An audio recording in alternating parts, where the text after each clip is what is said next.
श्री स्वामी समर्थ, जय जय स्वामी समर्थ।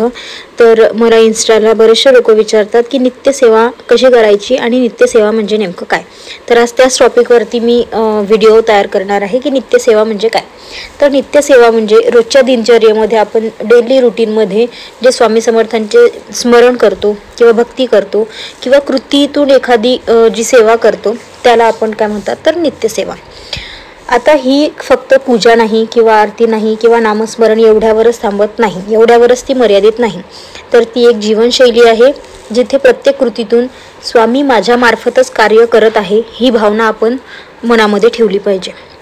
आता नित्य म्हणजे काय तर दररोज नियमितपणे, आणि सेवा म्हणजे प्रेमाने पण अहंकार सोडून केलेलं कार्य।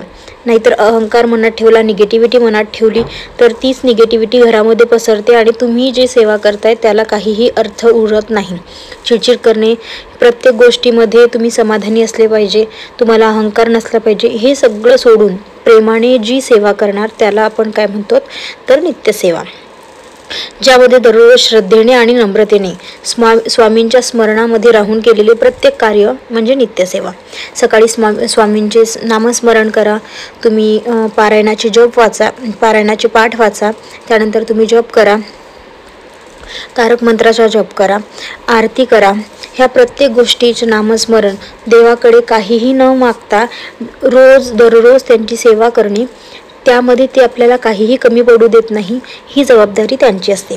स्वामींच्या नित्यसेवा म्हणजे देवाला मंदिरात न ठेवता जीवनाच्या प्रत्येक क्षणात त्यांचं अस्तित्व जाणवणं की ते आपल्याला काहीतरी शिकवते आहे, हे कार्य माझं नाही, ही सेवा जी आहे ती स्वामींची आहे आणि ती स्वामी माझ्याकडून पूर्ण करून घेत आहे, असं मनामध्ये ठेवून तुम्ही दररोज जी आहे ती स्वामी सेवा करा।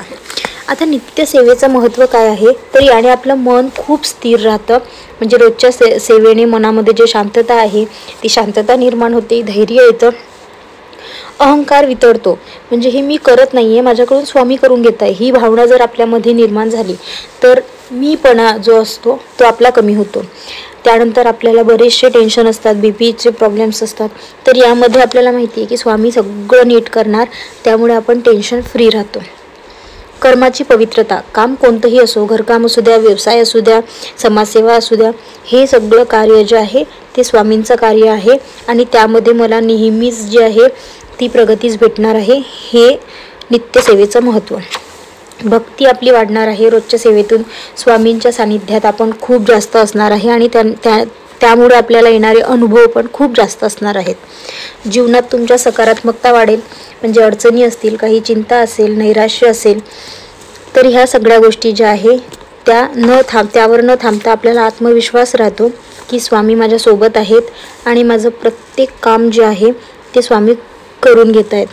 तर हे एवढं होतं की नित्यसेवा आपण दररोज केलीच पाहिजे। मनामध्ये फक्त कोणताही अहंकार न ठेवता फक्त तुम्ही स्वामींना सांगा की हे स्वामीराया, माझ्याकडून ही सेवा तुझी जी सेवा आहे ती आमरण करून घे आणि तुझा जो हात आहे तो माझ्या पाठीशी नेहमी राहू दे, माझ्या घरातल्यांच्या पाठीशी नेहमी राहू दे। आय होप सगळ्या गोष्टी क्लिअर झाल्या असेल। एक साधं फूल जरी राहिलं आणि एक साधा दिवा जरी लावला आणि मनामध्ये दिवसभर काम करताना असेल, जेव्हा आपल्याला वेळ भेटेल तेव्हा जर तुम्ही जप केला तर त्याचे खूप फायदे आहे आणि त्यामुळे आपल्याला आर्थिकदृष्ट्या असतील सगळींकडून जे आहे ते आपल्याला मदत होते। हा माझा पर्सनली अनुभव आहे। आय होप तुम्हाला सगळं समजलं असेल। नक्की कमेंट नक्की करा श्री स्वामी समर्थ आणि नित्यसेवा जी आहे ती चालू करा। नित्यसेवेचे ब्लॉग जे आहे ते आपल्या चॅनलवरती येणार आहेत। धन्यवाद।